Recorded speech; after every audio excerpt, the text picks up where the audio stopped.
Welcome, everybody. Dear ladies and gentlemen, dear friends.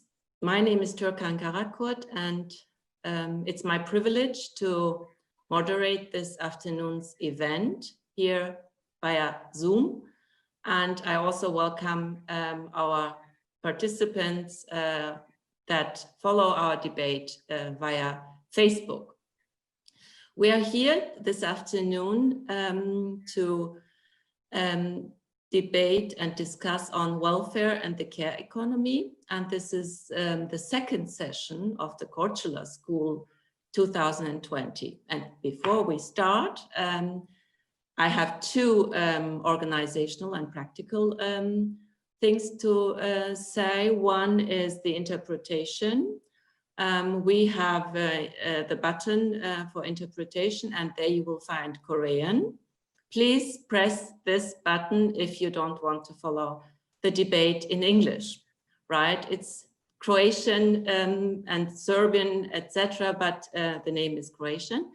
And secondly, we will have our panelists speaking first, and then we will open the debate, and you can participate in this debate by using the chat function or via Zoom or via Facebook, and we will try to bring your comments and your questions into the discussion if you don't want to pose them yourself.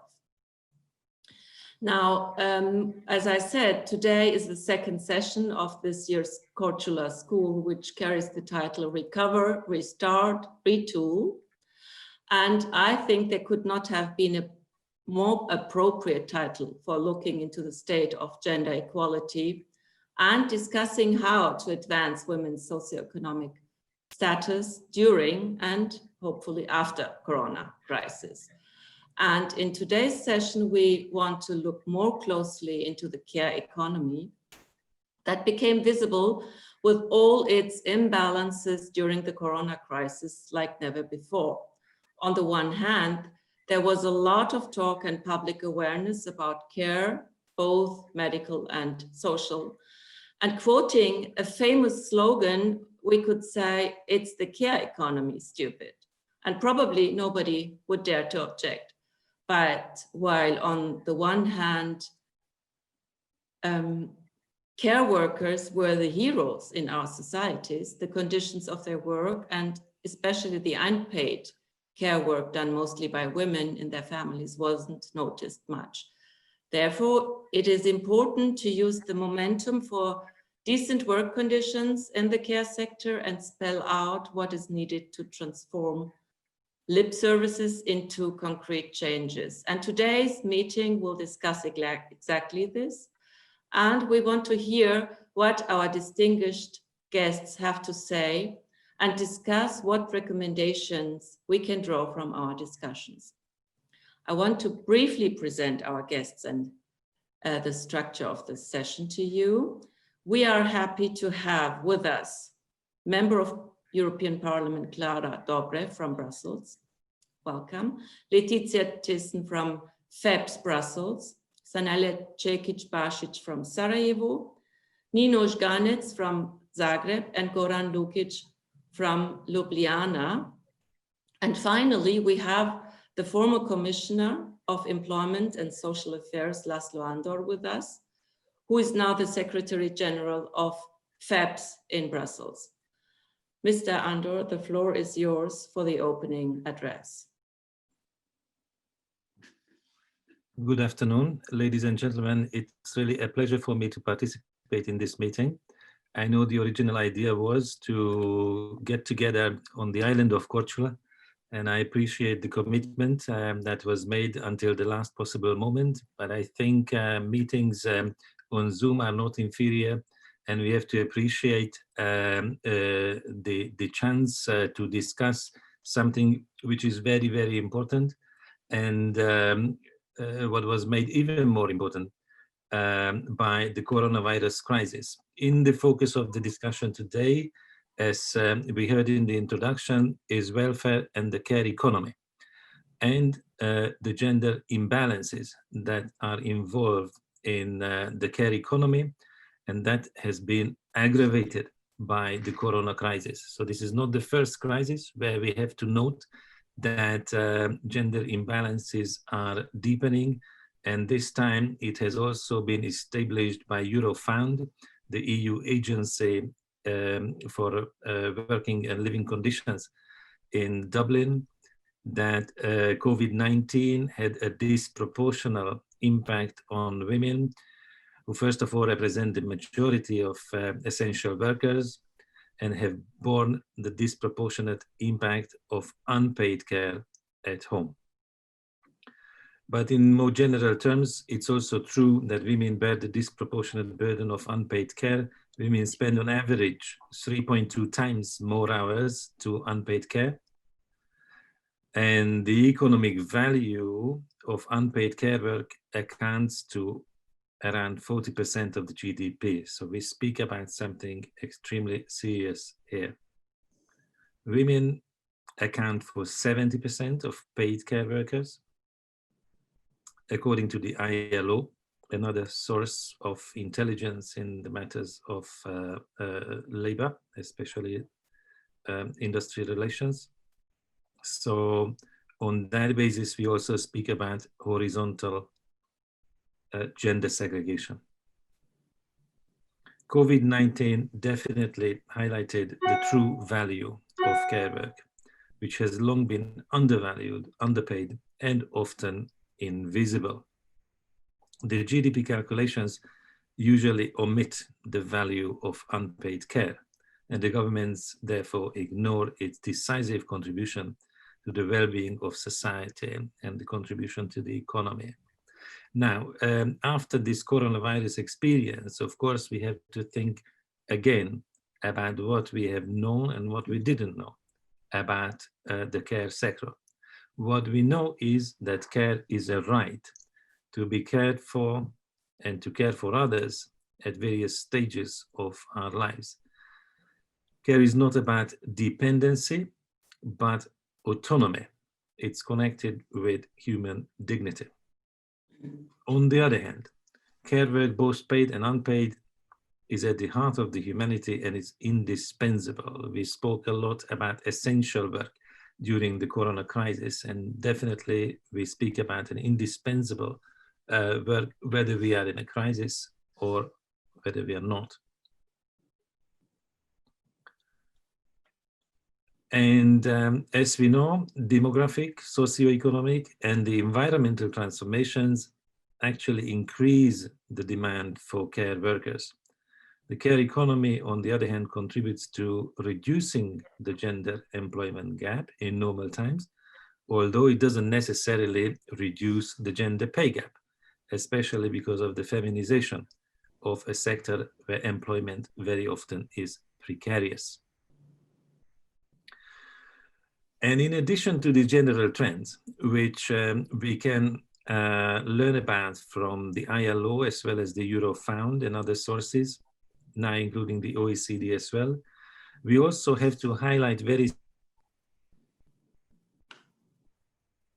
what does it mean concretely? It means that the situation in the less developed countries, namely Central and Eastern Europe, the situation often is much more complex, much more difficult. Why exactly? Because of what we call international or global care chains and the mobility of workforce, the same way as in the health sector. In care work, we also have seen a very significant outflow. And very often what we see is that the Western EU countries for a very long time solve the shortage of care workers through migration from East European countries, where as a result, in addition to demographic problems and other trends, the shortage is becoming much more pressing. To put it slightly differently, what we see is that West European care services are over-reliant on East European workforce and caregiving, whether in paid, registered, formalized, or informal ways of providing this work. Some of the Eastern European governments have made efforts to bridge these gaps, but how did they do that? The same way as the West Europeans, receiving migrant workforce from even poorer countries. To give you an example, the Polish government have introduced simplified pathways for Ukrainian doctors by having the degrees recognized more easily in an attempt to address the shortages in the relevant sector in Poland. As opposed to Western countries, to our knowledge, a typology of care regimes does not exist for Central Eastern Europe. Central Eastern countries are somewhat more egalitarian, some of them, not all, spend more on healthcare if they can, but have lower female participation. So while women tend to be disproportionately represented in public sector employment in most countries, this is particularly true of the East European former communist countries, if we can still use that expression. The ILO still does. And the problem of precariousness, which I already mentioned, very much applies to this region. At one extreme, we can mention Croatia, where almost 70% of the care workers experience some form of precariousness, whereas the figure is only 5% of care workers in Latvia. So the situation is diverse. It's not homogeneous. Nevertheless, there is a justification to speak about a new European initiative. A new European initiative, which, if you want to brand it, can be called a care deal for Europe. How can you achieve a new deal for the care sector and the workers who are involved in this? For example, number one, a European minimum wage, coordinating minimum wages and delivering pay transparency for the care sector. Also, through a universal social care system with an infrastructure that can provide social and care services for all and quality services, which are accessible on the one hand, but also affordable. Number three, through new legislation, improving the Barcelona targets, taking into account caring needs in the aging society. Number four, through a care economy, seeking to integrate a gender perspective into fiscal, economic, and employment policies, putting care at the center of macroeconomic policy making, with a view to enhancing the well-being of all, as well as protecting the natural environment. And finally, through a care deal for Europe, which would be built or could be built similarly to the Youth Guarantee, which was promoting intergenerational equity. But in this particular case, what we would need to promote is gender equality and equity, to which FEPS is committed. You should count on FEPS, the Foundation for European Progressive Studies, in Brussels, but also in all countries where we have member foundations, to continue working on these issues. And I very much welcome the opportunity also this time to be part of the Korčula School, which is a remarkable initiative, and we are very happy to part of it. Thank you very much for your attention. Thank you. Thank you very much, Mr. Andor. You have touched upon quite a few of the aspects that we will be talking more in depth about. But based on your analysis, the two foundations in Brussels, the Foundation for European Progressive Studies and the Friedrich Ewerts Stiftung, have gotten together and designed a specific project to look more closely into the care economy and draw recommendations that could be enriching the public debate. And Letizia maybe you can tell us a little bit more about that, and what was your initial goal and how did you want to reach there when you started this project? Does Europe care for care? Yes, thank you very much, Turken. And once again, my pleasure also to be here today. I would like to give you a few words about our project. In fact, FEPS together with FAS have launched a joint project specifically, which is entitled "Does Europe Care for Care?" Exactly 1 year ago, we embarked on this journey where we decided to critically accompany the gender equality strategy, and this with a very particular attention to the issue of care in its very broad understanding. Why did we want to do that? Well, simply because most of the gender-based injustices that we know are deeply rooted in the underlying gender care gaps, whereby it is still expected today in 2020 that women and girls carry on being the main caregivers, being both paid or unpaid, and which places them constantly in a disadvantaged position.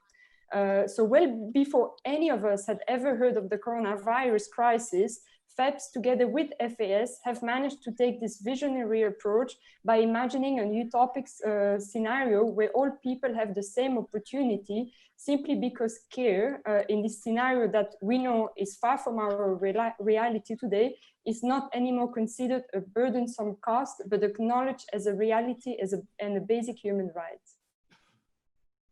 Yeah.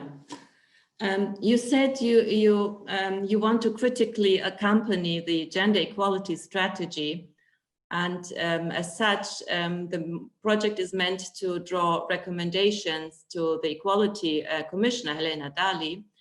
And as far as I know, there is a twofold goal in here. First of all, of course, to make the gender equality strategy more progressive and include specifically gender equality in the care economy, but also when we look at the fact that a lot of care workers in Western Europe are migrant workers, we can hope for this strategy to also have some effect in the countries where these migrant workers come from. How can we think of a very comprehensive strategy that can look into all the care regimes, both in the European Union countries and also in the non-member countries where a lot of workers come from? Well, that is precisely the reason why FEPS together with FAS wanted to contribute to shaping a truly progressive narrative around this issue of care. We wanted to bring the discussion into the very specific national and regional levels with what we call our Care for Care roadshow. So the objective here is to enrich our understanding of care workers' reality across Europe, knowing that the care regimes are very different from one country to another. And that is why this project is there to help us understanding those specificities. And therefore, we need to think of every specific situation in each country and for each and every person, including those who are very often left behind, like, for instance, migrant care workers who are employed under precarious and informal conditions. And that is why we are extremely excited to be here today, because this marks the very first milestone in this Care for Care journey in trying to understand better people's realities. Great. So this was called a roadshow, and I understand this is our first roadshow. It is not only country specific, because we have 3 countries involved here, which makes it even richer, but we are hoping also that there will be events and activities in our neighboring countries as well. Thank you, Letizia, for this explanation on the project itself. And yeah, I would like to turn to our distinguished guest from the European Parliament, Klára Dobrev. You are a member of the European Parliament, and you are member of the Committee on Employment and Social Affairs. I am sure that you have discussed a lot since the outbreak of COVID pandemic in your committee on care workers in medical and social services. What can you tell us about the care regimes and their shortfalls highlighted by the pandemic? Well, thank you very much, first of all, for the invitation. I would love to be with all of you together in Korčula at that moment, rather than in the rainy Brussels, but I hope that we can meet in person. Let me start by a step a little bit behind. I am a politician, so I'm definitely not here to be more clever than the experts. I'm mainly here to listen and learn, and afterwards to try to make better decisions. But if you would like to ask what is the main issue, what I have learned during the pandemic, then let me step out from the European Parliament's premises and tell you a story. Just a few months ago, during the pandemic lockdown, I received a letter from a Hungarian woman, from a mother with 3 children. 2 of them are doing their homeschool from home. The smallest one is an autistic child and needs special care. And after reading the letter, I called her, and it was a long conversation, because in the second moment she simply started to cry. And she said that this is simply not possible. They are living in a 2-bedroom apartment. The father, who is working from home, is of course occupying one of the rooms and doing his job there. With the other computer, they have 2 computers. The mother is trying to help for the 2 big children with their classes, different classes, of course. And there is absolutely no attention, or not enough attention, to the smallest one, who needs special care and special development. And then when she started to cry, it was the moment when she said that, and she has she has a father and a mother, 2 parents, mother on chemotherapy, and she's worried to death what will happen with them. And at that point, she did not even mention her job, what she has to do online from home as well. And just listening to her and listening to her story, the only thing what I could do is whisper words of sympathy, and I felt so helpless in this situation. And the story of Edith that's her name. It excellently summarizes the biggest problem what women face during the pandemic, and it highlights all the problems what we are talking about actually here today as well, because it's about the economic differences and gender pay gap, because her husband had to occupy the one of the rooms and one of the computers because he earns more, and his salary would be a much bigger loss to the family. And it is providing the work of at minimum 2 care workers, and not mentioning the teachers or the special teachers for the autistic son. And still she felt that she's failing and she's losing everything.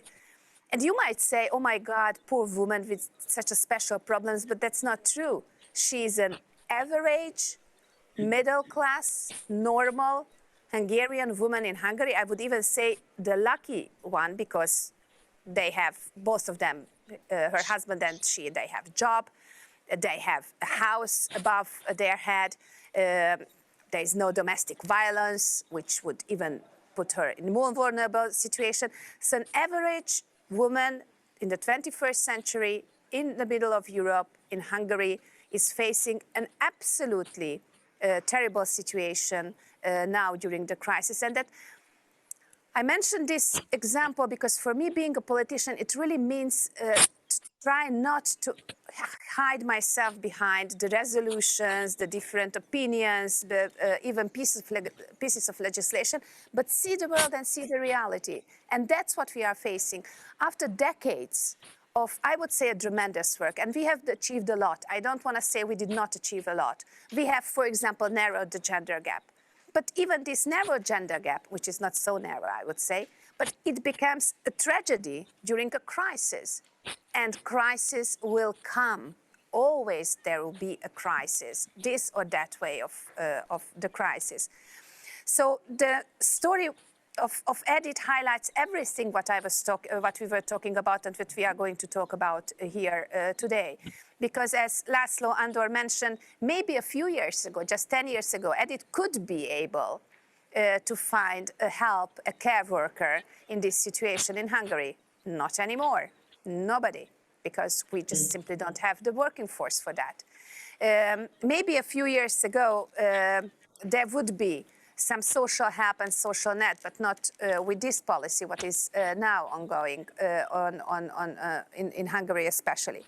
So the problem is really there that we are just failing for the average middle-class people to provide help, and then we are not talking about the even most vulnerable who are really in a terrible situation. And when we talk about politics, and that's what how I wanted to continue my speech. When we talk about politics, you know, it's still so difficult to explain to some of my fellow MEPs, especially some of them from EPP or Renew, that when we are discussing, for example, the new MFF or the recovery plan, we are discussing billions of euros, huge amount of money. And when we put forward a proposal that social aspects and, of course, ecological aspects should have the same weight as economic aspects, then I'm facing sometimes barrier and even not wanting to think about it. What I'm talking about that with the recovery after crisis politics, we do not want simply to make a better GDP figure at the end, because if that's the only goal, we can produce weapons, for example, it will increase the GDP as well. We would like to have a better life for all Europeans in Europe.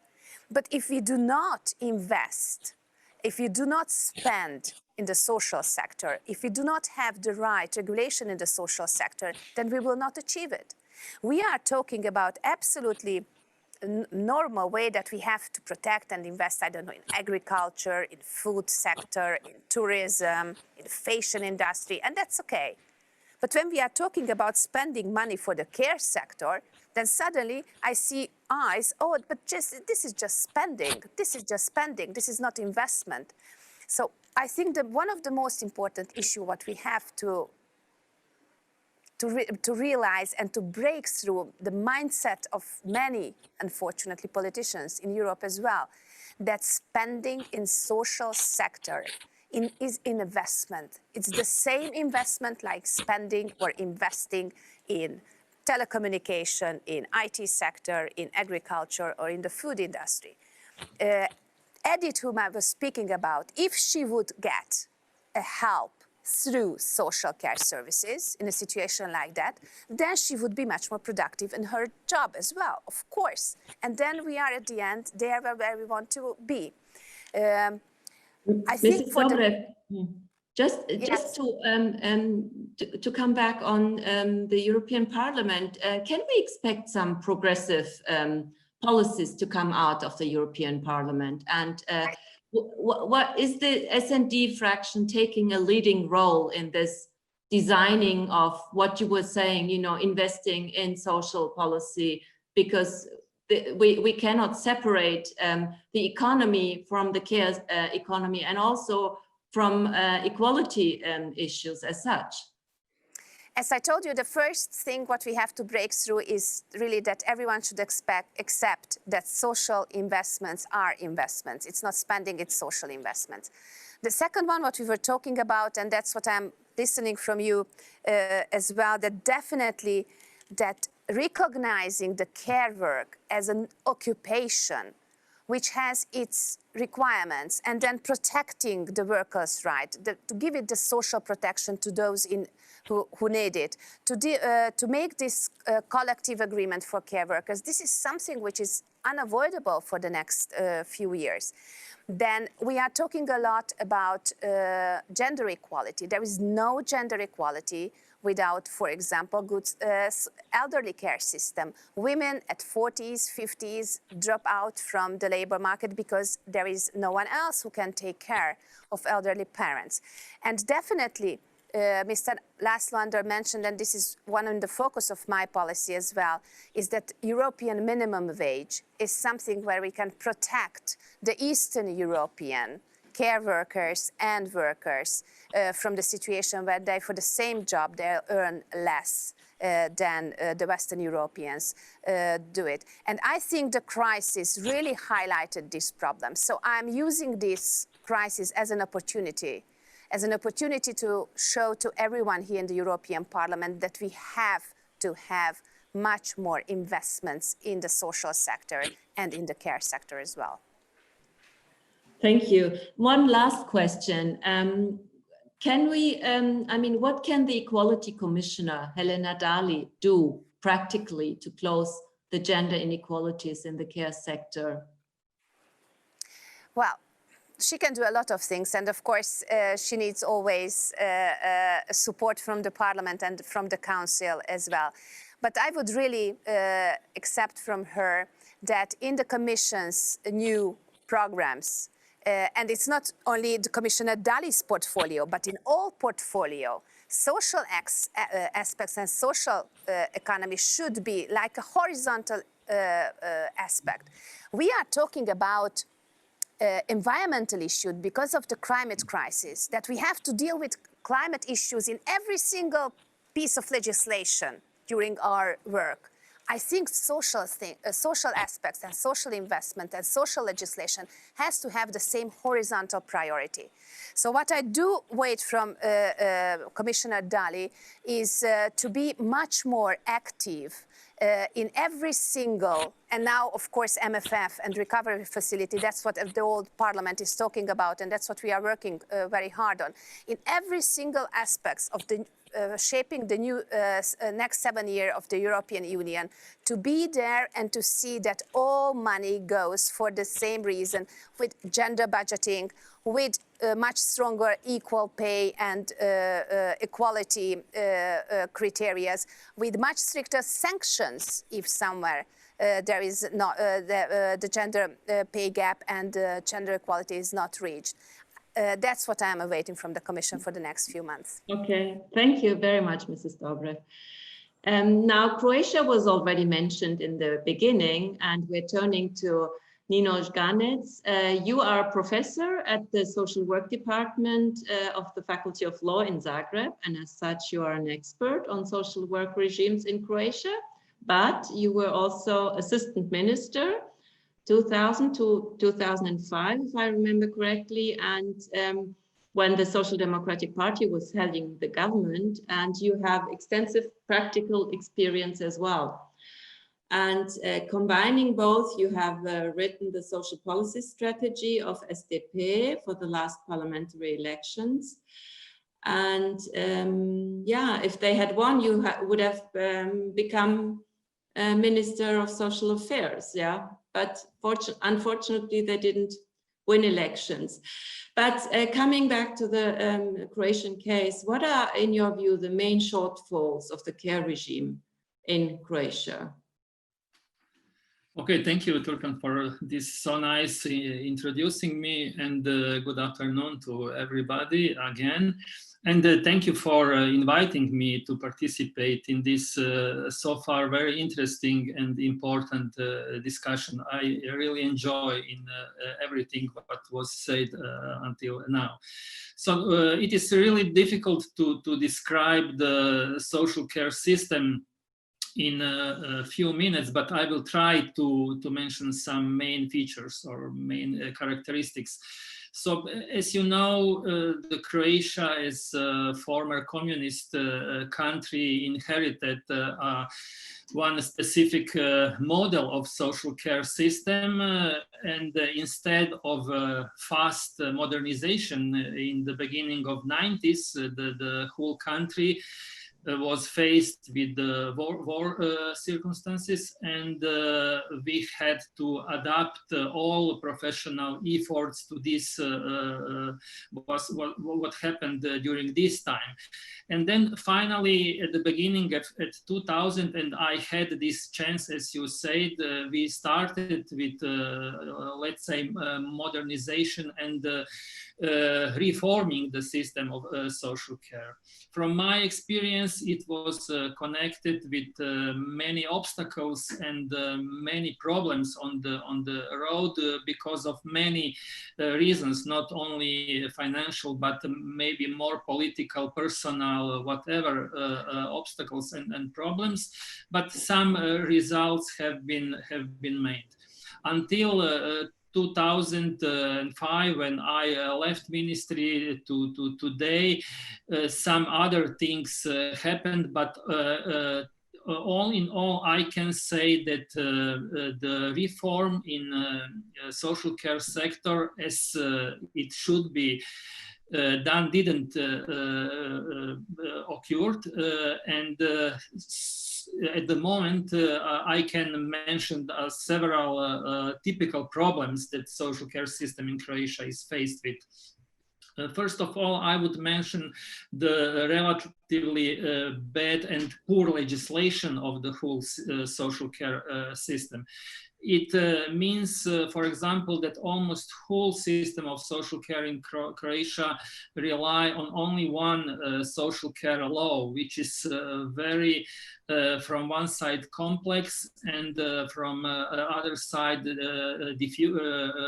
confusing for the users and also for the professionals dealing in the system of social care. So all this reflects in the everyday practice, what is then connected with many bureaucratization and administration and many more problems.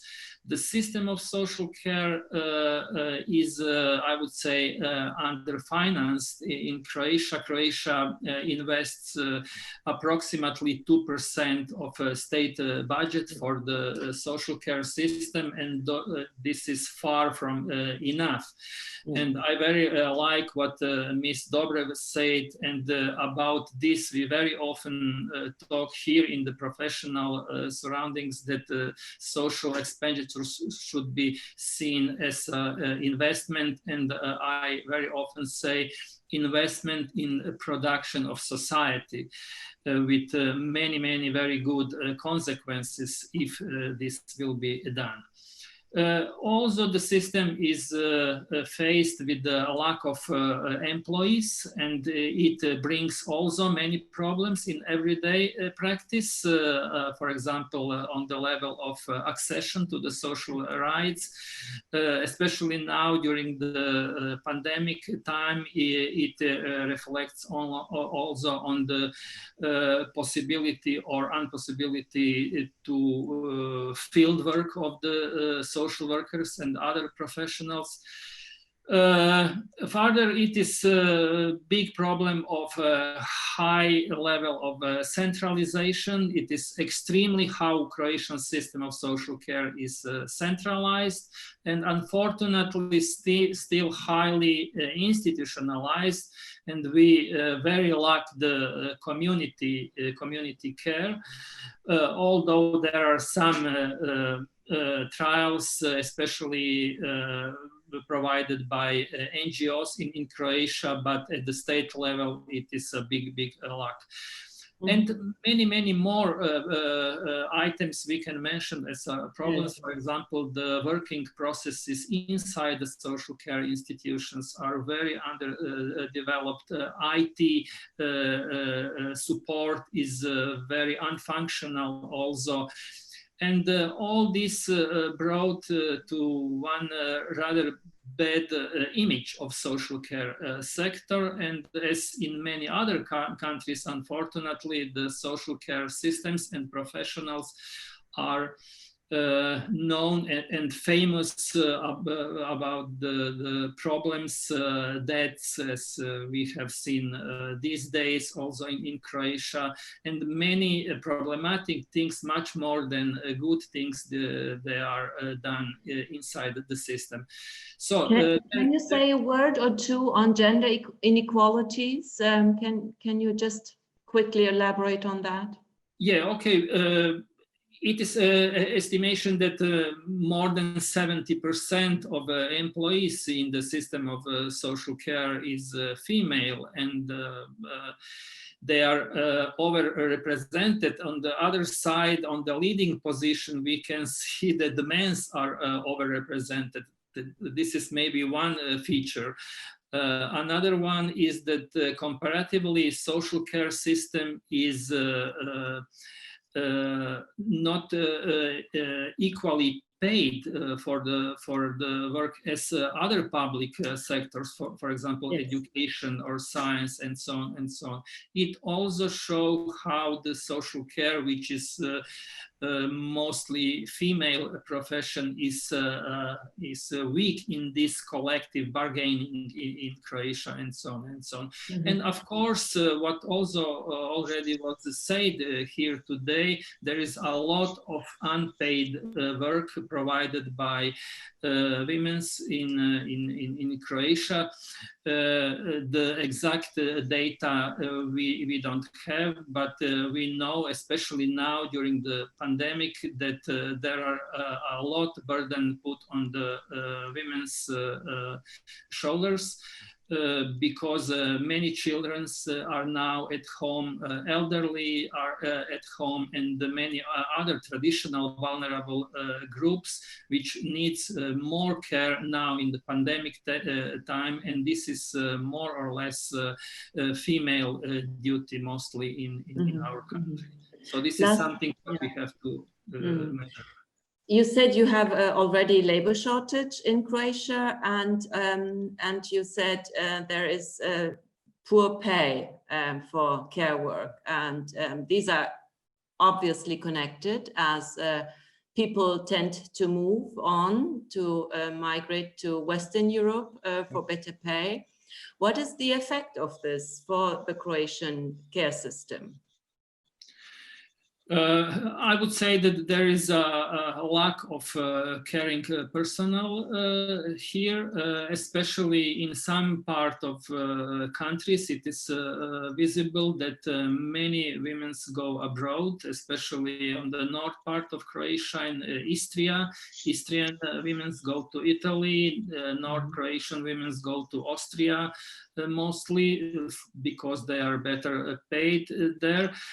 And what happens with them and with the quality of life of these women, this is a question. I think that more research should be done about this, but the families, I'm sure, suffer from this situation, and the whole situation with the caring system in Croatia suffer because of that. Yeah, thank you so much. We will have a second round of debate, and where we can also look into other aspects. Now I would like to continue with Mrs. Sanela Basic from Sarajevo.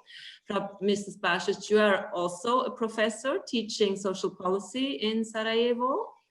Can you tell us what are the challenges and shortfalls and gender inequalities in the care sector in Bosnia and Herzegovina? Thank you, Turkan, and good afternoon, everyone. I'm really glad to be part of this panel discussion, and it clearly relates to what Nino already said for Croatia. It is much true from Bosnia. Also, there are also some differences. What we actually see 8 months after the outbreak of the pandemic is that in Bosnian context, the current crisis has not only created new, but intensified, accumulated, unmet social needs and problems, and deepened social inequalities, which social policy system put in place was actually ill-prepared to address. To provide you some background context to the challenges that social care systems have to deal with, let me just mention several briefly pressing social risks which actually plague Bosnian society. In regional context, Bosnia has the highest level of poverty and social exclusion. It has a catastrophically high unemployment rate, particularly among the youth.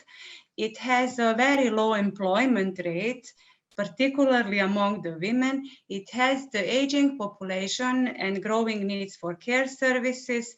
There are many other social problems, such as the marginalization of people with disabilities, domestic violence, etc., etc. And in a regional context, Bosnia is also very unique in terms of the system of social protection, given the fact that Bosnian state has no competencies in the field of social welfare. And because of a very complex governing system, responsibility for adopting, planning, and implementing welfare policies are in the field of other various level of governance, and at the entity level in Republika Srpska, at the district level, in Brčko district, and at the cantonal level in federations. So the first shortcoming clearly comes from the lack of minimal standard of rights and protection due to this highly decentralized system. So Nino criticized this system from the Croatian perspective. From Bosnian perspective, it clearly shows a lot of deficiencies, even in this minimal protection way.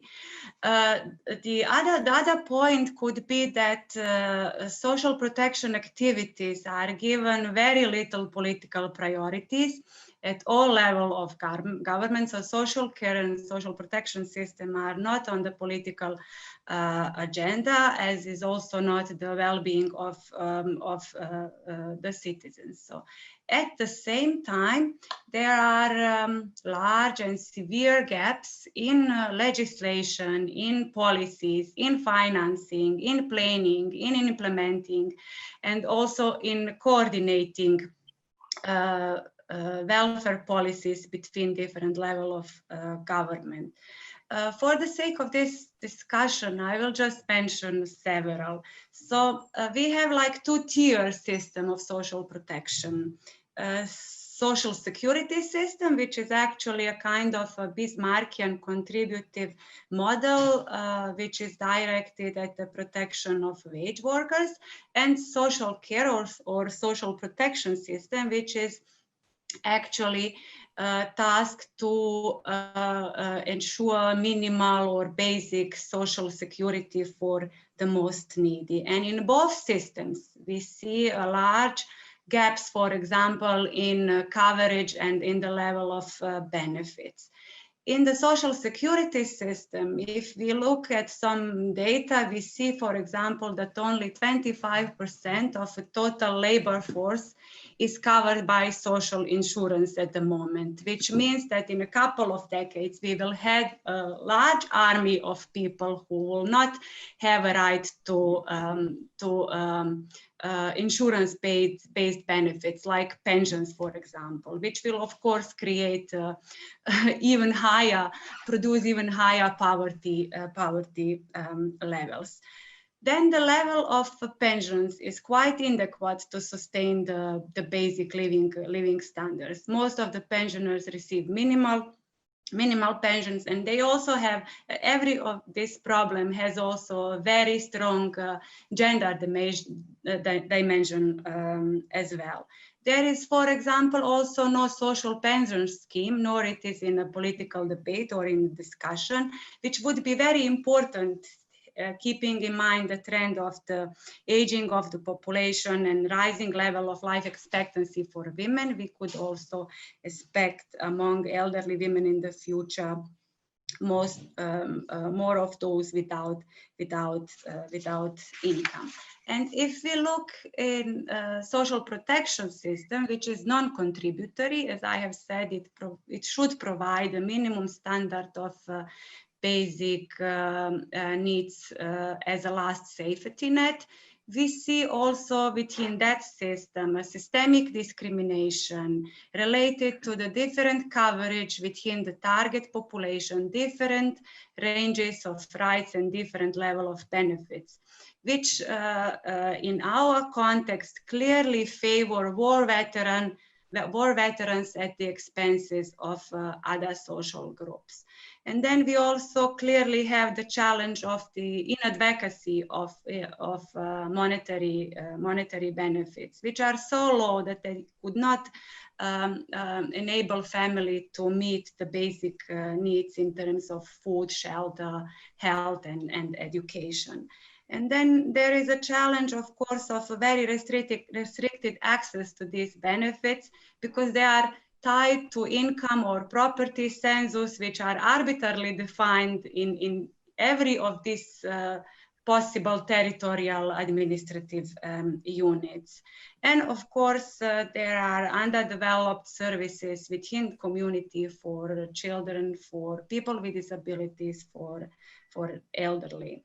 Clearly, from Bosnian context, I could add two additional points. One is very similar to Croatian experience. The social care sector is highly feminized, even to larger extent than the health sector. So women represent the predominant workforce in the social care sector. They work in low-paid jobs. They work under very difficult working conditions, because most of the centers of social work they are employed in are understaffed because of very strict employment policies and policies of flexible working arrangements.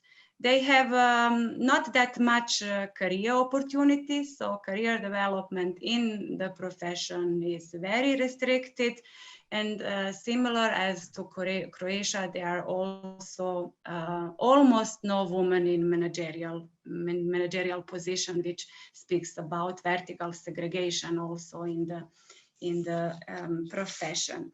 And there is one particular Bosnian thing or Bosnian point I could add to the discussion, and it is the issue or the problem of lack of leadership or lack of management or good and competent and knowledgeable leadership and management, which is visible in every sector of society in Bosnia. So ideologically, I am really very much inclined towards the idea of social welfare as a public good, and of course, public sector as a sector who has the primary responsibility for provision.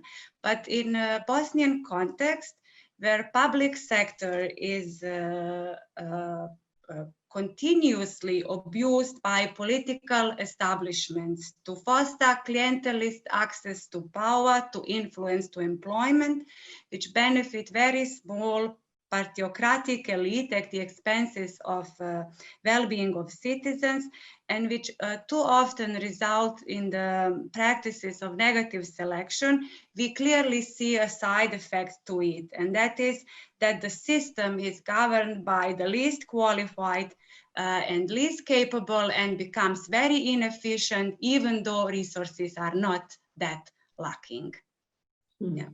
Thank you, Sanela. I mean, this is a very dire picture, and I'm sure we could be talking the rest of our session today on the Bosnian case, which we unfortunately cannot. But first of all, thank you very much for, describing the complexity of the situation to us. And my first feeling was, well, I mean, listening to what you just said in 5 to 10 minutes makes clear why there is such a huge emigration from Bosnia and Herzegovina, and that you are running into a huge demographic problem, if that situation continues and people leave the country. But just very, very quickly, last question to you.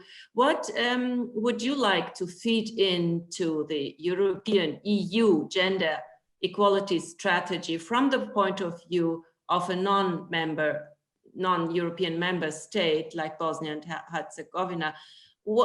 From what could your country benefit if European Union came up with more inclusiveness, more comprehensive strategy? Where would you see where Bosnia and Herzegovina could profit from? I would say that Bosnia already, or Bosnian women already profited a little bit from harmonization of gender mechanisms with the European standards. As a result, we have like a well-developed institutional system for gender equality. There is, for example, agency for gender equality at the state level. There are gender centers at the entity levels, and there are also in most municipalities, there are like committees on gender equality at the municipality level. The other point was that also the gender equality legislation has been also transposed into our legislation. So, for example, there is a law on gender equality. There is a law on the prohibition of discrimination, including those based on gender.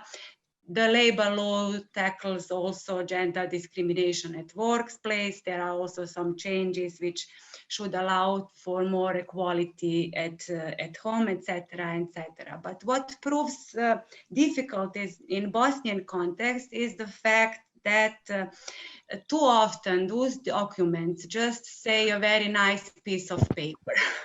There is no will, there is no capacity to implement policies in practices. For example, you cannot stop a private employer to fire a pregnant woman during the pandemic, even though there is a law prohibiting such or criminalizing such practices. And on the other hand, the policies that European Union or Central European countries promote too often are detached from living and working conditions of women living in the periphery or in Bosnia particularly. They miss to reflect the structural inequalities that we face in both sectors, that we face in labor market, that we face in care sectors. And too often it is, the emphasis is put on promoting female labor participation, but no one asks what are actually the labor conditions we are obliged to work in. So working conditions are ignored. The needs for improvements in wages are ignored. The whole area of insecurity, vulnerability, and precariousness is somehow missed from this point of view. Too often we only rely on like changing cultural stereotypes. We deem our societies to be patriarchal, and that our major problem is actually patriarchy, but too often it is not the case. Too often the patriarchy is only the result of living in the economy of survival. Thank you so much. Thank you. Now, last not least, our next panelist is Goran Lukic. Goran, unfortunately, we don't see you because your camera doesn't work. I can see you. Yeah, but we can listen to you. You are working in an NGO in Ljubljana, workers counseling, and you give guidance to migrant workers in Ljubljana. And now what we have been talking about on the policy level, you know, you may be able to clarify that on a very practical level. So Goran, what are the problems that migrant workers, care workers encounter when they work in Slovenia? Well, first of all, I'm really sorry about the camera. Obviously, my camera version of the Zoom is basically doomed, so I'm sorry again. Regarding the practicality, I would say that one thing, I was talking with one of the German journalists a couple of years ago, and she was investigating a case of Bosnian care workers, female care workers, which went to work as care workers to Germany. And they were employed through, let's say, so-called agency, which basically wasn't an agency. And they were paid 1,300 euros. They had to pay 300 euros for the rent, but they were working 24/7. They were working for about 700 hours per month. And now you can calculate how much this is per hour. So, but the thing is that these so-called agencies were basically employers which transformed their business model, being before that like construction agencies, and they smell the money in the care sector. So they transformed their business model from exploiting construction workers to exploiting care workers. So I'm saying that from this perspective, this business model of exploiting workers is much, much faster than seeing the, let's say, how to preserve the robustness of social welfare system. It's already there, because this story was put on the broadcast in Germany in 2017. So 4 years ago, basically. So this is a matter of, not only what are we doing right now, but what unfortunately this business model are already doing. Mm-hmm. And unfortunately, they are much faster than the policymakers. Regarding the Slovenia, I would say that we are now in a situation which basically is, let's say, deteriorating not in a good way, because regarding the pay, for example, a care worker, from a medical care worker, is paid the minimum, or the basic wage is below the minimum wage in Slovenia. So this is not like, let's say, something which would encourage somebody to go in that sector, isn't it? So regarding the workload, I was talking with one of the care workers today, and she wrote her daily work pattern. And her daily work pattern is it's not divided in hours, it's divided in minutes. So she starts to work at 6:45. She has to come to work at 6:30 just to put all the work. And then her work pattern is divided literally in minutes. 6:45 this, 7 this, 7:15 this. So the workload is getting higher and higher, but the pay is low. So this is not something which also is, of course, logically say good. So, but why am I saying that? Not only because of these facts, but also because when the pandemic, let's say, was politically over on 15th of May, there was a big parade almost in Slovenia. The airplanes were flying over, everybody was cheering to the care workers. But what did the care workers get from that? Nothing. So this is also a problem, because now the politicians are saying, oh, care workers, you're doing a really good job. But these are the very same politicians which a couple of years ago or a couple of months ago were saying that the public sector in Slovenia is too big, that it's not flexible enough. This is a matter of hypocrisy, basically. And now the same politicians are cheering. And regarding to the working conditions, if we go back, I'm not quite an optimistic here, because we have more and more cases of care workers which are coming to us in our office, which have the same symptoms, for example, of musculoskeletal diseases, arthritis, for example. And these are the care workers which I start to question myself, who will care for these care workers when they start to get arthritis, when there be not I would say in lots of cases that would happen when they will start to have disabilities. Who would care for them? And this is a matter of great urgency, because I can see that there is a pattern here. Low wage plus working overburden, tends to go in the way of disabilities. So this is the matter not only of today, but not only of tomorrow. This is a matter of pandemic, of people who will have great, not only financial, but health difficulties. I can, for example, give you one example of one of our users. She's 62 years old. She lives in an apartment, to say so, more or less not an apartment, but a box of 9 square meters. And she lives in a 4th floor of one big building without an elevator. And she can hardly walk right now. And her diagnosis is that she won't walk in a couple of months.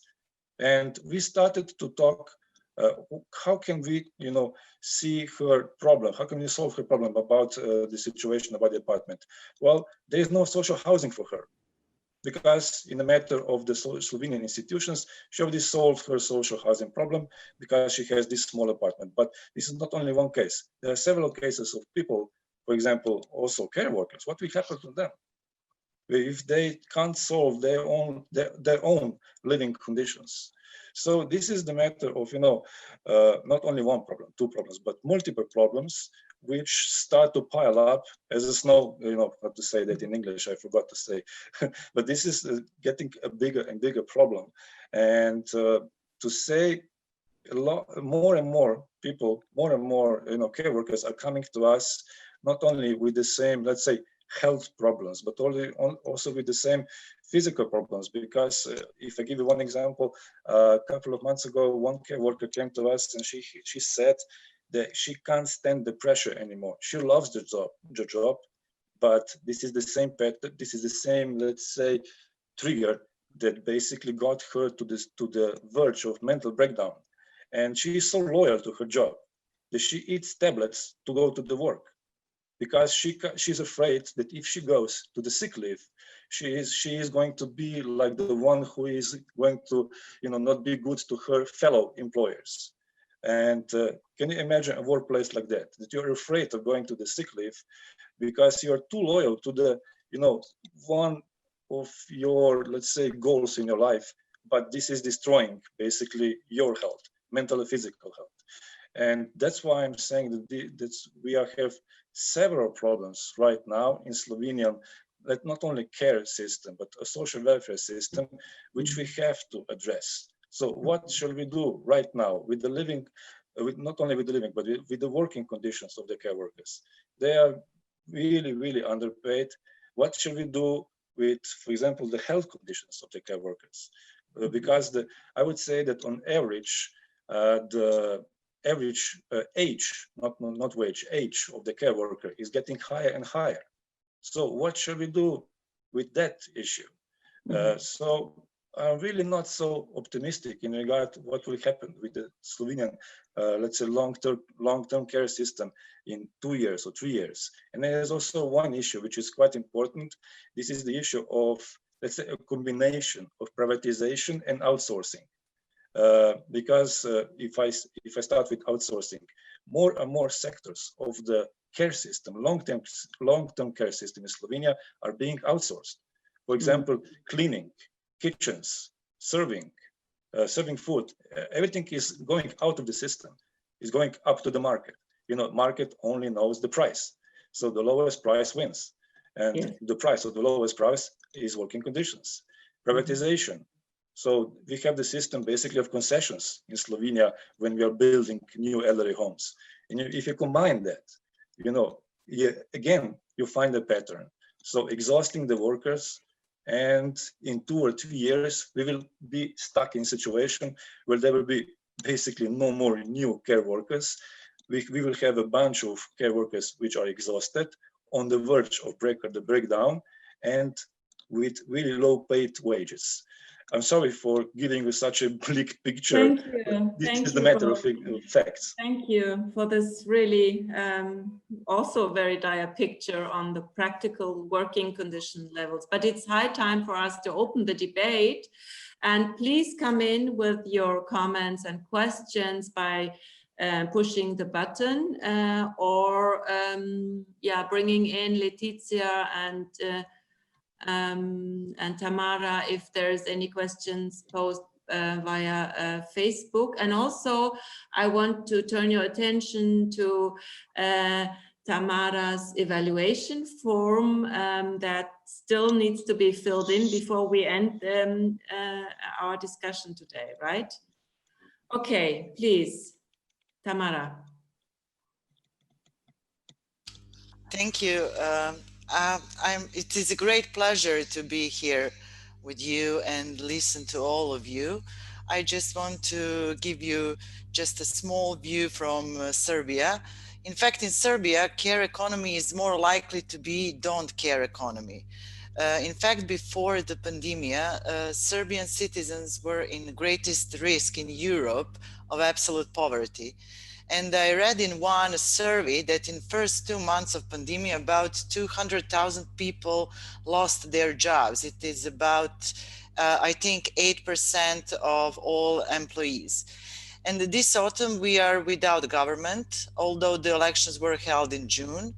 We didn't open any chapter this year in our accession process, but I think no matter how black this picture is, I think that this is a chance for all of us to remember European citizens how vulnerable we all are, not just vulnerable groups. And I think we now need more than ever social democratic face of everyday politics and our politicians.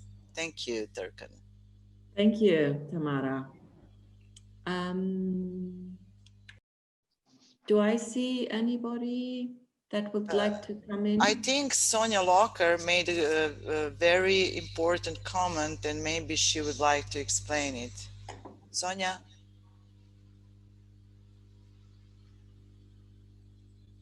Sonia, you can unmute you. A moment, please. Oh. Yes, you are there. Just speak. I can't. Do you hear me? Yes, yes. Super. Thank you very much for giving me the floor. My big pleasure that I can talk to you, even if we cannot be together in physical way. But what I wanted to talk about is how we can build from the bottom up a big coalition to solve the problem of long-term care. In all our countries, I think the problem is more or less the same. Only the level, how really burning it is different. I think that, for example, in Bosnia, it's much worse than in Slovenia. And in Croatia, I think it's also worse than in Slovenia. But at the same time, we have the same problem to solve. How to put in place a new pillar of social welfare, which was never really built in a way how we need it now, because now our problem is that we have a very numerous elderly population. The pensions are very low. So if we do not have a public system taking care of these people, they will die neglected and without support. If we leave this field to profitable exploitation, only those who have more money will be able to have the care, but the majority of the people will be excluded. Political majority up till now in Slovenia was never, whatever color it was, able to pass the law which would go in this direction. And I don't believe that it is possible to be done without building a coalition from the bottom up. And such a coalition must be really powerful and really massive if we want to move the politicians in the direction we want to. In Slovenia, we tried to put such a coalition together within the women's lobby of Slovenia. And we are now working on the, who knows which draft law on elderly long-term care, which it seems again will not be accepted. I hope that this time we will have enough strength to force the government, whatever color this government will be, to accept a law which will start to solve this problem, if not from day to night, because it's impossible to solve it so quickly, but at least step by step with a mid-term plan, what can be done in the institutional care, what can be done in the care on the community level, and how to say goodbye to the illusion that home care can be really a solution for the majority of the people who need it. Thank you. Thank you, Sonia. I can't see if there is any hand raised anywhere, or would any one of you, our panelists, would like to come back on any aspect that was raised during the discussion. So please feel free also to raise your hand. Maybe I would like just to follow up what Sonia said. This is extremely important point on long-term care, and I can say that in Croatia there is almost no discussion at all about the introducing of long-term care, and this is really something what is very missing. Only less than 3% of population, elderly population in Croatia can count on institutional care. Partially, this institutional placement is very expensive and unaffordable for many people. So without some very clever and detailed proclaim the strategy and policy of long-term care, this will rely on uncontrolled and impossible home unpaid work, mostly for the women's, and this is something what is impossible to be sustainable. We tried to discuss in some professional surroundings about this. There is some scientific articles on that, but this is more or less all. And this discussion, for example, for Croatia is still to be done. So I think this is very important. What I was hoping that we could also raise and discuss here is the question. I mean, Mrs. Dobrev, you were speaking on social investment, right? The question basically is, if we also speak on the care economy, how do we make care economy be part of mainstream economy in the sense of also recognizing unpaid work and providing legislation for work-life balance on the one hand, and also on the share of family duties and care work between the sexes. So here we can see, I mean, we have on the one hand an economy, but on the other hand, we are having our societies that are still quite traditional, never mind the equality strategy and what we have already achieved during the last years and decades.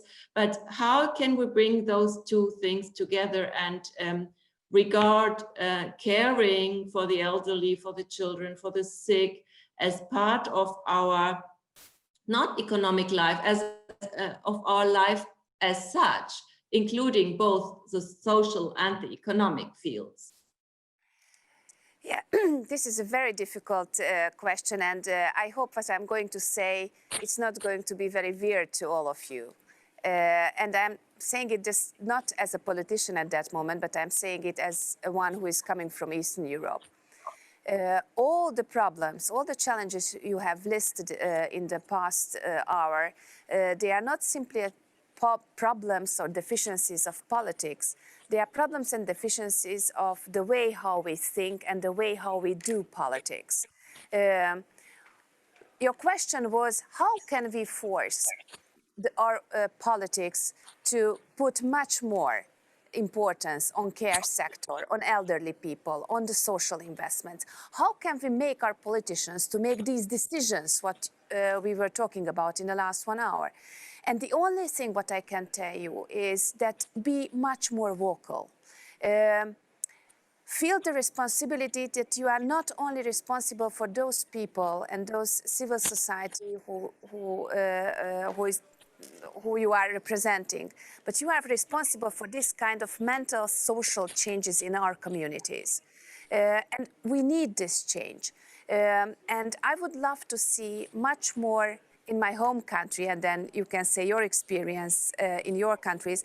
I would love to see those civil organizations, those advocates, those people who are taking care and really thinking that social investments should be the core or one of the core politics in our countries to be there in politics, to be loud, to be sometimes pushing the doors, opening them. Because if we remain calm, nothing will happen. Our societies do accept, women and men, that, well, come on, this is the job of a woman. Of course I'm doing it, and why should I complain? That's the mentality, of course, what we are bringing from hundreds of years. If we would like to change it, then we have to be loud. And it's not enough to put down very good social, professional plans, very good institutional solutions. You have to help organize those movements, those speakers, those protests, if you want, which will bring this to the attention of the majority of the people. I mean, big changes, they will never happen in quiet. They always need the power and the voice of those people who feel that this is important. So I would encourage you to do politics in a way, not to become politician if you don't want, but do politics, be loud and speak about it. Thank you. Thank you, Mrs. Dobrev. Letizia, you have the floor. I just wanted to relay that we have a question from a participant, and that is Zara Heb. Would you like to read it out directly, perhaps? Go ahead, Sarah. I think Turkan just had the same question as I have written in the chat. I wanted to say many thanks to all the speakers and the overview of the care regimes in the individual countries. I think we have been talking now a lot about the problems, but I would like to focus more on how to solve the problems and what would be concrete policy recommendations regarding the different countries that are represented here today. That would be my question. And what is needed to initiate a paradigm shift, to upgrade care work, and to give care a proper place in our economies. Mm-hmm. Thank you. Sanela. I have to agree with Clara, because I also think that we have to politize care. That is the only way. So if we politize care, then we are on the way to achieve something, and to make our politicians, at least from Bosnian perspective, realize that care is important. Because these big meta-narratives of social justice and equality and solidarity and so on meet with individual human lives in a very simple way. And if we think about the ways, which is Sarah's question, I would say that at least we who are not joining European Union so soon, so Bosnian society, Serbian, and some other societies in the periphery, we will clearly have to think about a new vision of economy and of society and of the welfare for the future, if we are not to stay as a place of providing cheap labor force for the Central European states. And of course, we can learn from past experience. So for example, the welfare state of the 20th century was not like a one-year project, so to say. So we need to take the responsibility for care and to try to build a larger social consensus on the future of our society and of our welfare. And there are some ideas, maybe this social investment state as Clara has proposed, but why not also think out of the box and from a leftist point of view propose even more radical approaches, such as the implementation of universal basic income, for example. Thank you. Anybody else would like to comment on that, give her or his recommendation to the point? It seems we know a lot about the problems, but some of the recommendations and some of what needs to be done was already said right in the beginning by Mr. Andor, Laszlo Andor. He was talking about, and Goran as well, and others about pay. I think this is a basic thing, of course. Why are care workers paid so much worse than other public workers? And the other thing is, in my view, to see care work as a part, an integral part of the economy, but also as a public good.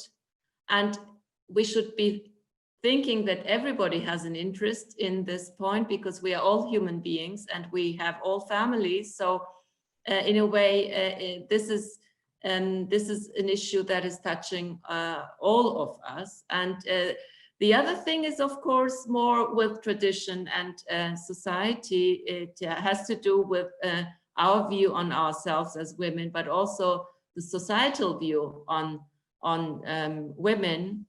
And here we can also say, again, we have seen lots of changes, but there are still many, many more to come. And then, of course, we have to tackle the inequalities in Europe. I mean, we have the European Union countries, and we can see with all the differences that we are relatively better off than, for example, countries that are not part of the European Union and which don't have the social agenda and the pillars, etc. So we need to be working in an inclusive way to at least, we can't probably do it for the whole world, but at least to come up with equal standards of living in the whole of Europe.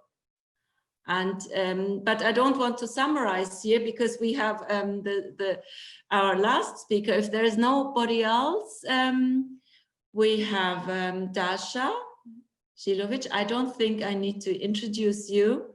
You are, together with Lovorka, the brain and the heart of the Korčula school for years. And you have also been involved in this project that we were talking about, EU Cares for Care.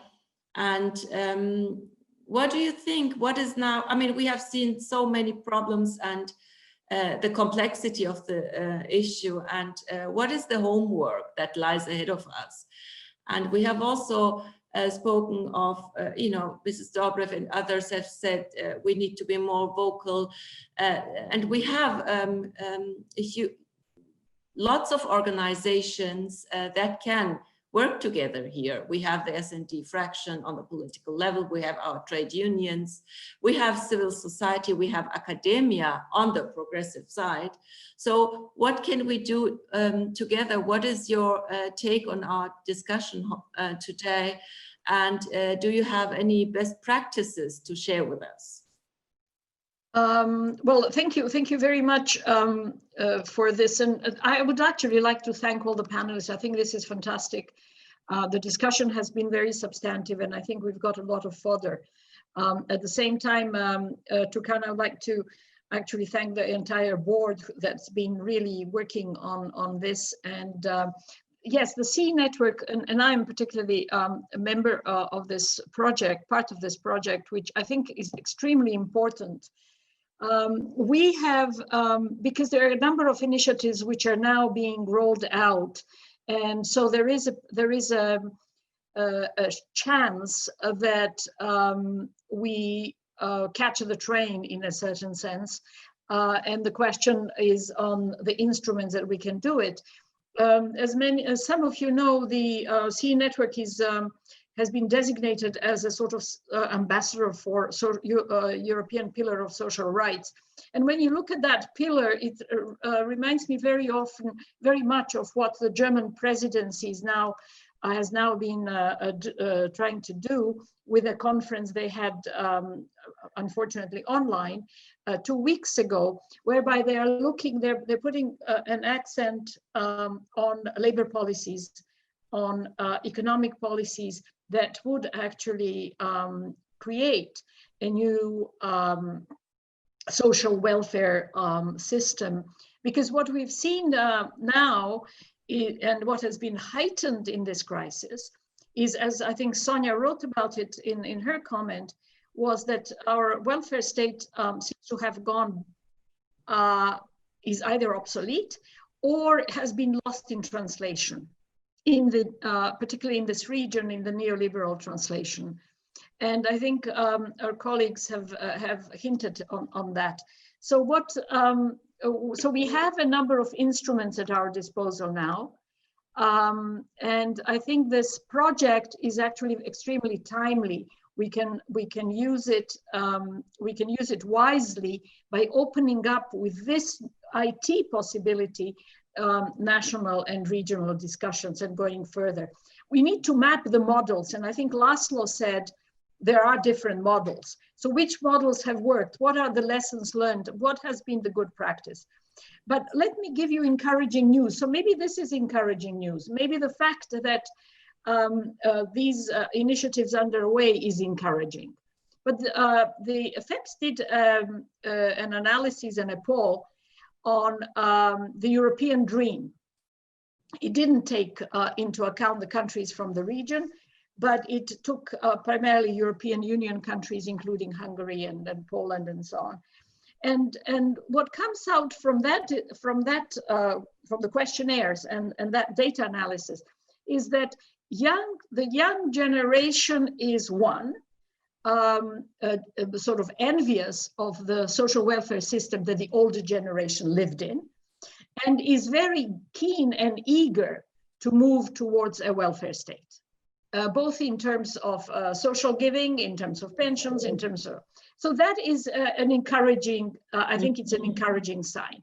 The other encouraging sign is that we are seeing a more multifaceted approach to the corona crisis. Why I say multifaceted? Because it's not it's not just a social welfare policy. It's both economic, but it's also demographic. Our demographics in Europe are bad. Now, which are you asked me for the good examples. We have always looked up to the Swedish model, right?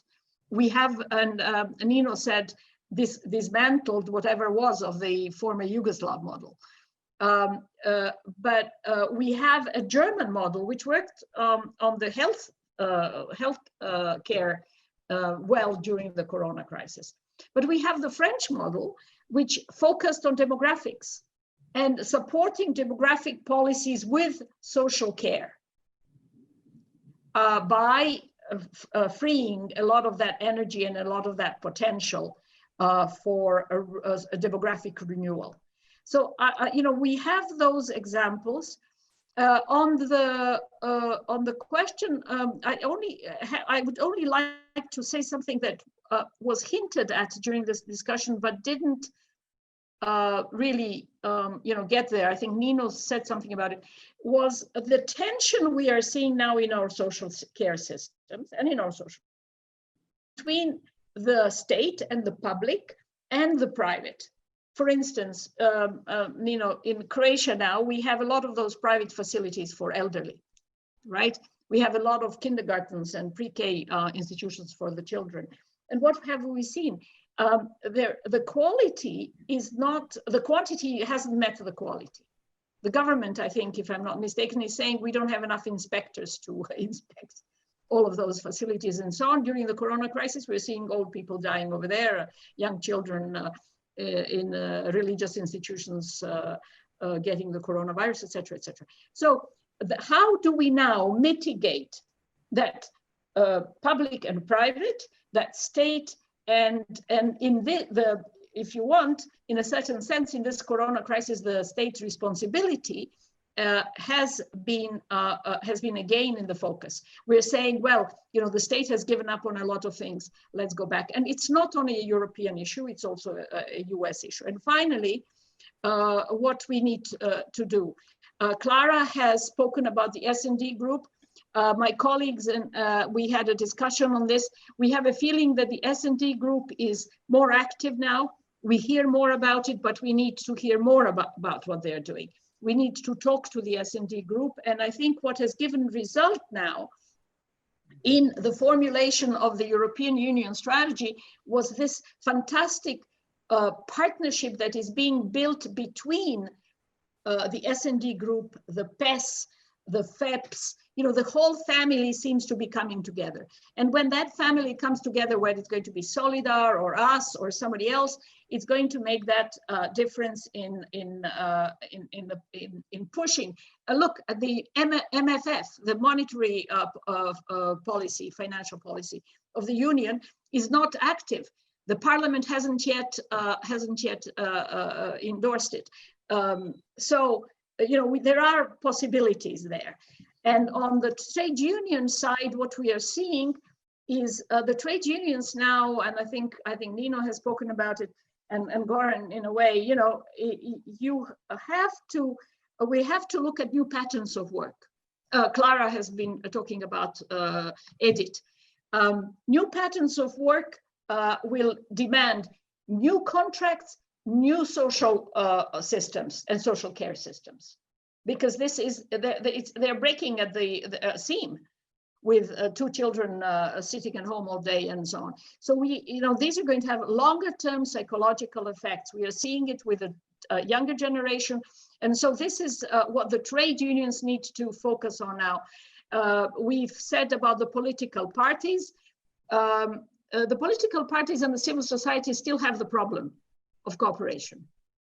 You know, we haven't seen the social policies and social care focus in political party strategies. Yes, SDP has one and you worked on it.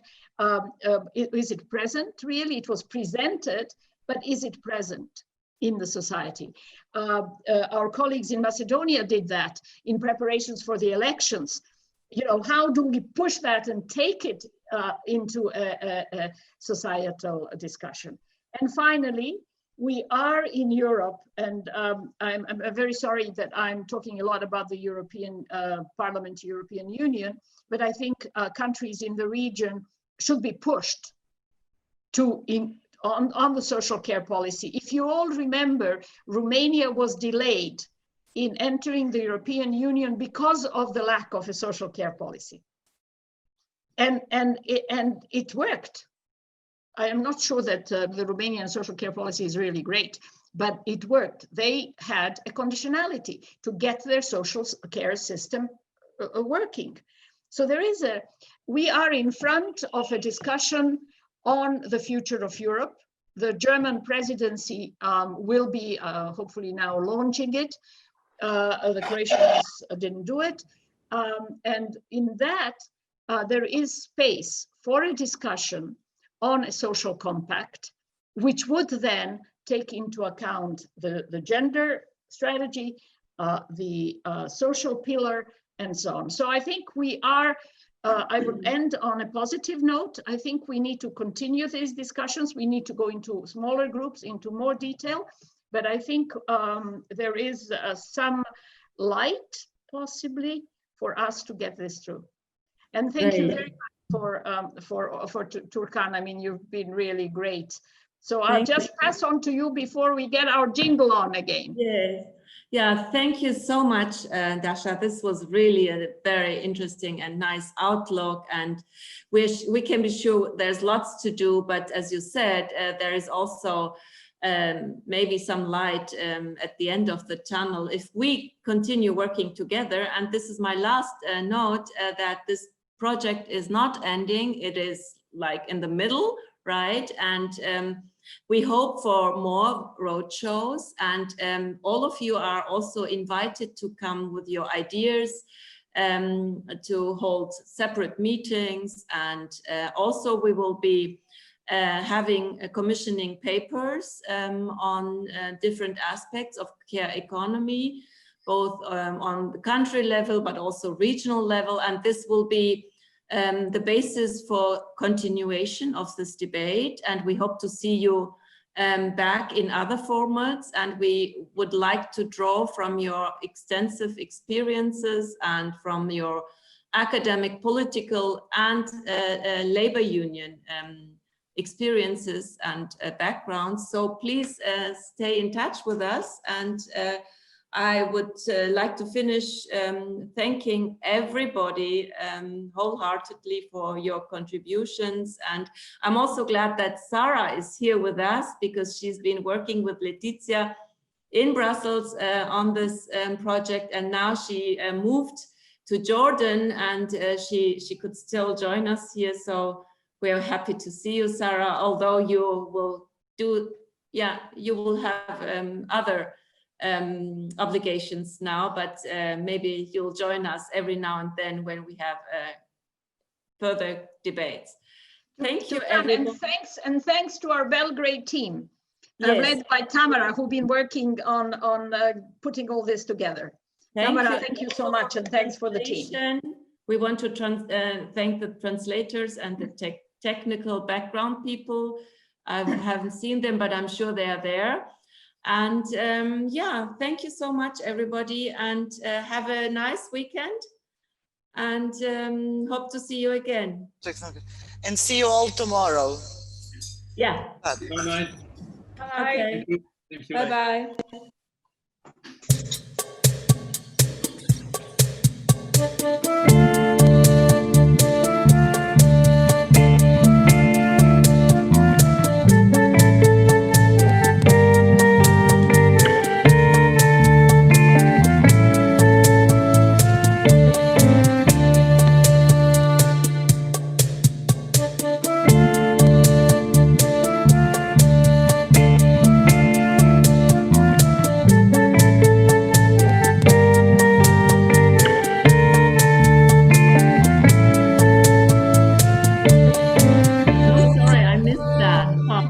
I didn't understand what the jingle was. Great. Thank you so much. Thank you, guys. Thank you. Bye. Thank you. Bye.